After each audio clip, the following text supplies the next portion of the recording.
Uzair était un homme musulman vertueux des fils de Israël. Son histoire a été rapportée de manière concise dans Surat al-Baqarah, dans le Coran. Ici, nous allons la citer avec certains détails par la volonté de Allah, en raison de ce qu'elle comporte comme manifestation de la toute-puissance de Dieu. Banu Israël se sont divisés en différents groupes. Parmi eux, il y en avait qui étaient croyants, qui étaient musulmans, qui suivaient l'islam véritablement.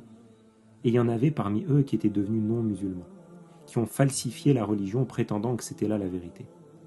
Et ça a amené à d'énormes problèmes qui parfois ont provoqué la mort de certains prophètes, puisque certains prophètes ont été assassinés par ces non-musulmans de Banu Israël. Quand leur corruption s'est multipliée, quand ils ont fait preuve d'injustice, d'animosité, ils ont assassiné des prophètes honorés selon le jugement de Dieu.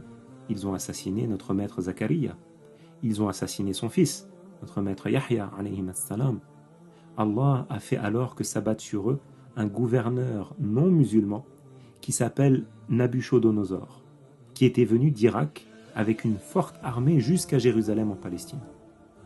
Il a conquis les fils d'Israël chez eux, et il a tué beaucoup d'entre eux, et il a fait prisonnier le restant, et il y en avait peu qui étaient ceux qui avaient réussi à s'échapper.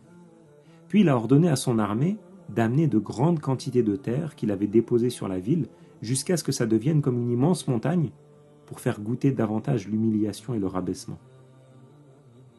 Cet injuste avait pris les prisonniers avec lui jusqu'à Babel.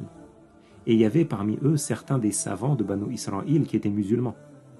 Ils avaient enterré la Torah d'origine, la Taurat, avant de quitter Jérusalem dans un endroit que eux seuls connaissaient. Et il y avait parmi eux Uzair.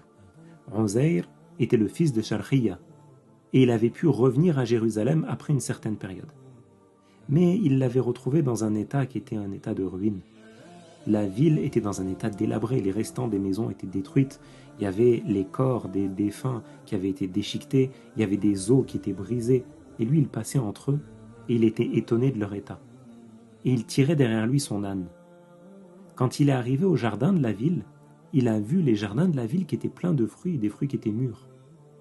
Alors son étonnement il a augmenté, puisque les arbres étaient pleins de fruits et que les gens étaient décédés.